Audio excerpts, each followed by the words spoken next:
Hello दोस्तों, स्वागत है पढ़ाई लिखाई यूट्यूब चैनल में। और आज के इस लेक्चर में हम लोग डिस्कस करेंगे 21 जुलाई से 31 जुलाई तक के जो हमारे इम्पोर्टेंट करंट अफेयर्स हैं उनके बारे में। और 1 जुलाई से 20 जुलाई तक का जो हमारा इम्पोर्टेंट करंट अफेयर्स हैं तो उसके वीडियो ऑलरेडी हमारे चैनल में अपलोड हैं। आप लोग जाकर प्लेलिस्ट में वो वीडियोज भी देख सकते हैं। 2 वीडियो हैं जिसमें 1 जुलाई से 10 जुलाई और 11 जुलाई से 20 जुलाई तक के जो करंट अफेयर्स है वो ऑलरेडी कवर किया गया है। और आज के लेक्चर में हम लोग जानेंगे 21 जुलाई से 31 जुलाई तक के जो हमारे करंट अफेयर्स हैं उनके बारे में। तो चलिए देखते हैं। सबसे पहला क्वेश्चन है इसमें कि पहला मार्स मिशन होप लॉन्च किया गया, किसके द्वारा लॉन्च किया गया पहला मार्स मिशन होप? तो ये भी लॉन्च किया गया है यूएई के द्वारा, यानी कि संयुक्त अरब अमीरात ने भी मार्स मिशन होप लॉन्च किया है। लेकिन आपको ध्यान रखना है ये यूएई से नहीं लॉन्च किया गया है, इसको जापान से लॉन्च किया गया है। लेकिन ये है यूएई का मिशन होप जो कि मार्स मिशन है। जैसे अपने भारत का मार्स मिशन भेजा गया था 2014 में, तो उसी प्रकार से ये है यूएई का मार्स मिशन। बढ़ते हैं आगे क्वेश्चन में। किस देश की सरकार ने पबजी पर पाबंदी लगा दी है? तो अभी पाकिस्तान सरकार ने पबजी पर पाबंदी लगा दी है। और आप लोग जानते भी होंगे जो ये पबजी एक प्रकार का गेम है जो काफ़ी पॉपुलर है इंडिया में भी और अन्य कंट्री में भी। तो अभी पाकिस्तान की जो सरकार है उसने पबजी पर बैन लगा दिया है, क्योंकि इसमें जो काफ़ी यानी कि यूथ है जो काफ़ी इंक्लूड है, जिससे कई तरह की समस्याएं भी आ रही हैं। क्योंकि काफ़ी देर तक जो यूथ है मोबाइल का काफ़ी यूज किया जाता है इसमें पबजी गेम में, तो इसीलिए पाकिस्तान की सरकार ने इसको बैन कर दिया है। उसके बाद भारत की पहली कोरोना वैक्सीन का ह्यूमन ट्रायल किस एम्स में किया गया है? यानी किस एम्स में इसका परीक्षण किया गया है? जो कोरोना वैक्सीन है पहली ह्यूमन ट्रायल कोरोना वैक्सीन का, वो पटना यानी एम्स पटना में अभी कोरोना वैक्सीन का ह्यूमन ट्रायल किया गया है। आगे बढ़ते हैं। किसान मित्र योजना किस सरकार ने शुरू की है? तो ये शुरू की है भी हरियाणा सरकार ने किसान मित्र योजना शुरू की है। और इससे मिलती जुलती एक और योजना है दोस्तों, आपको याद रखना है, जो कि है स्वास्थ्य मित्र। ये क्या है? किसान मित्र और एक और परियोजना है स्वास्थ्य मित्र योजना, जो कि शुरू की है राजस्थान सरकार के द्वारा शुरू की गई है स्वास्थ्य मित्र, जिसमें स्वास्थ्य मित्र नियुक्त किए जाएंगे जो कि कोविड-19 में हेल्प करेंगे लोगों की। आगे बढ़ते हैं। सूरज कदे मर्दा नहीं। दोस्तों ये थोड़ा पंजाबी टाइप का नाम है इस बुक का, सूरज कदे मर्दा नहीं। ये पुस्तक किसने लिखी है? तो ये लिखी है बलदेव सिंह ने ये पुस्तक लिखी है। और ये आधारित है स्वतंत्रता सेनानी है, जो स्वतंत्रता सेनानी उधम सिंह थे, जिनका एक अहम रोल रहा आज़ादी की लड़ाई में 1857 की क्रांति में उधम सिंह का। तो उन्हीं पर बेस्ड ये बुक है सूरज कदे मर्दा नहीं। तो इस पुस्तक को लिखा है बलदेव सिंह ने। उसके बाद किस मुख्यमंत्री ने घर घर राशन योजना शुरू की है? तो यहाँ पर क्वेश्चन होना चाहिए किस राज्य के मुख्यमंत्री ने घर घर राशन योजना शुरू की है? तो अभी दिल्ली के जो मुख्यमंत्री हैं अरविंद केजरीवाल, उन्होंने घर घर राशन योजना शुरू की है, जिसमें लोगों को घर घर राशन पहुँचाया जाएगा।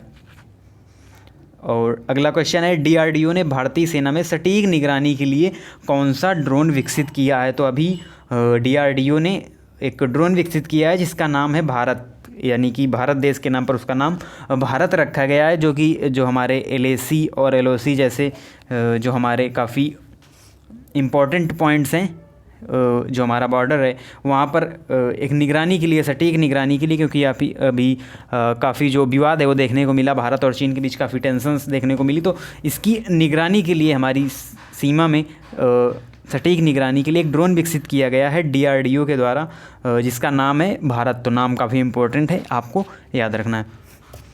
आगे बढ़ते हैं। किस पेमेंट बैंक ने भारत का पहला नंबरलेस, यहाँ पर दोस्तों और नहीं है, नंबरलेस कार्ड लॉन्च करने की घोषणा की है? तो किस पेमेंट बैंक ने? तो ये एक पेमेंट बैंक है फैम पे। जैसे आपने सुना होगा नाम गूगल पे और फ़ोनपे, गूगल पे, फ़ोनपे, तो ऐसे ही है फैम पे, जिसने नंबरलेस कार्ड लॉन्च करने की घोषणा की है। आप देखते होंगे फ़ोन पे और जो गूगल पे होता है इसमें एक नंबर होता है पर्टिकुलर, लेकिन जो फैम पे होगा इसमें किसी प्रकार का नंबर नहीं होगा, ये नंबरलेस कार्ड होगा। और ये फर्स्ट पेमेंट बैंक है दोस्तों, याद रखना, ये फर्स्ट पेमेंट बैंक है फॉर टीनेजर, यानी ऐसे जो बच्चे हैं 18 वर्ष की उम्र जिनकी कम है उनके लिए ये प्लेटफॉर्म है।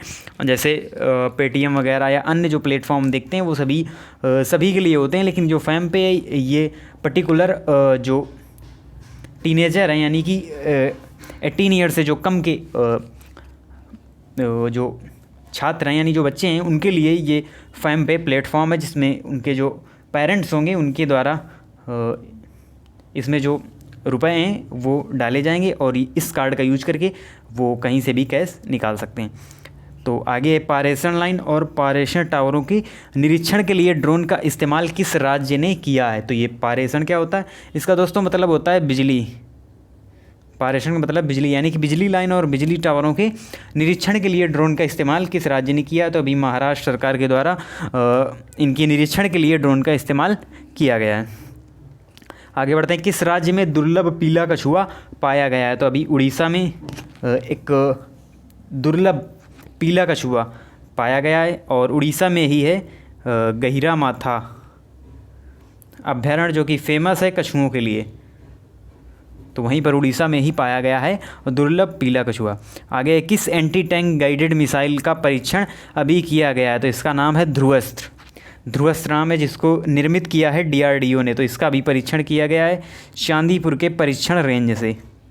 चांदीपुर के परीक्षण से इसका परीक्षण किया गया है और ये हेलीकॉप्टर से इसका जो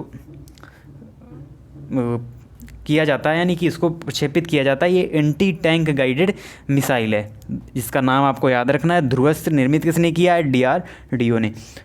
किस राज्य के 1500 विद्यालयों ने ऑनलाइन शिक्षा बंद करने का निर्णय लिया? तो अभी गुजरात के 1500 विद्यालयों ने ऑनलाइन शिक्षा को बंद करने का निर्णय लिया। और क्यों लिया है?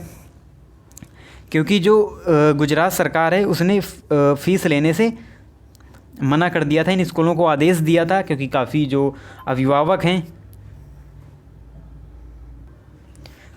अभिभावक हैं तो उन्होंने काफ़ी प्रदर्शन किया, तो इसलिए गुजरात सरकार ने इन स्कूलों को फ़ीस लेने से मना कर दिया। तो इन स्कूलों ने ऑनलाइन शिक्षा को बंद करने का निर्णय लिया है। आगे बढ़ते हैं, किस राज्य सरकार ने कोविड-19 के लिए स्वपरीक्षण प्रणाली शुरू की है? तो अभी उत्तर प्रदेश सरकार ने स्वपरीक्षण प्रणाली शुरू की है कोविड-19 के लिए।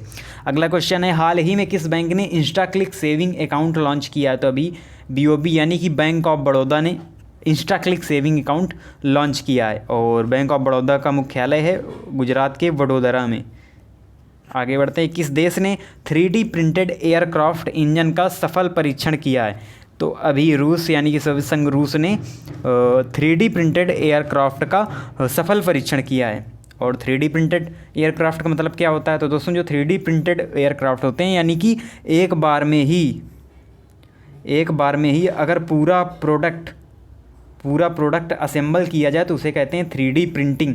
यानी कि 3D प्रिंटेड किसे कहते हैं? एक बार में पूरे प्रोडक्ट को असेंबल किया जाए। आप देखते हैं कि जब कोई भी प्रोडक्ट बनाया जाता है तो उसके कई पार्ट्स आपस में जोड़कर बनाया जाता है कोई प्रोडक्ट, लेकिन अगर उसको एक ही बार में पूरा प्रोडक्ट असेंबल कर दिया जाए तो इसे कहते हैं 3D प्रिंटिंग यानी कि 3D प्रिंटेड एयरक्राफ्ट। आगे बढ़ते हैं, भारतीय नौसेना का सबसे बड़ा सौर ऊर्जा संयंत्र कहाँ स्थापित किया गया है? तो अभी केरल में भारतीय नौसेना का सबसे बड़ा सौर ऊर्जा संयंत्र स्थापित किया गया है और जिसकी क्षमता होगी 3 मेगावाट का होगा ये सौर ऊर्जा संयंत्र। और केरल में ही एक नौसेना का मुख्यालय भी स्थित है। जो नौसेना की दक्षिणी कमान है उसका मुख्यालय स्थित है केरल के कोच्चि में। आगे बढ़ते हैं, किस भारतीय मूल की नर्स को सिंगापुर में राष्ट्रपति पुरस्कार से सम्मानित किया गया है? तो भारतीय मूल की नर्स हैं कला नारायण सामी। इनको राष्ट्रपति पुरस्कार से सम्मानित किया गया है सिंगापुर में। क्यों सम्मानित किया गया? क्योंकि इन्होंने कोविड-19 के दौरान उत्कृष्ट सेवाओं के लिए इनको राष्ट्रपति पुरस्कार से सम्मानित किया गया है। अगला है, कौन सा राज्य खेलो इंडिया यूथ गेम्स के चौथे संस्करण की मेज़बानी करेगा? तो हरियाणा कौन सा राज्य? हरियाणा ही खेलो इंडिया यूथ गेम्स के चौथे संस्करण की मेज़बानी करेगा। और इससे जुड़ा अभी हमने एक पीछे क्वेश्चन भी पढ़ा था कि जो किसान मित्र योजना ये हरियाणा में ही शुरू की गई है। दुनिया का सबसे बड़ा सौर ऊर्जा संयंत्र कहाँ स्थापित किया जाएगा? तो ये अबू धाबी में स्थापित किया जाएगा दुनिया का सबसे बड़ा सौर ऊर्जा संयंत्र। आगे है जरकन, जरकन नहीं है दोस्तों, यहाँ पर जरकान है। जरकॉन मिसाइल का सफलतापूर्वक परीक्षण किस देश ने किया है? तो ये किया है अभी रूस ने। और रूस से ये जुड़ा हुआ एक क्वेश्चन हमने पीछे भी पढ़ा कि 3D प्रिंटेड जो एयरक्राफ्ट्स हैं उनका भी परीक्षण सफल परीक्षण किया है रूस ने। किस देश ने ऑपरेशन लीजेंट लॉन्च किया है?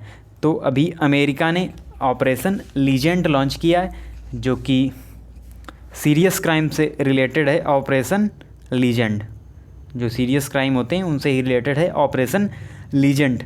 और अमेरिका से रिलेटेड और भी बहुत सारे क्वेश्चन हैं, जैसे कि अभी WHO से अपने को बाहर करने की घोषणा की है अमेरिका ने, और ओपन ट्रीटी ऑर्गेनाइजेशन यानी कि ओपन ट्रीटी जो साइन थी उससे भी अमेरिका ने खुद को बाहर कर लिया है। और अमेरिका में किसी जो राष्ट्रीय स्मारक है इसको क्षति पहुंचाने पर 10 साल की जेल का भी प्रावधान किया गया है। तो ये अमेरिका से रिलेटेड क्वेश्चन है।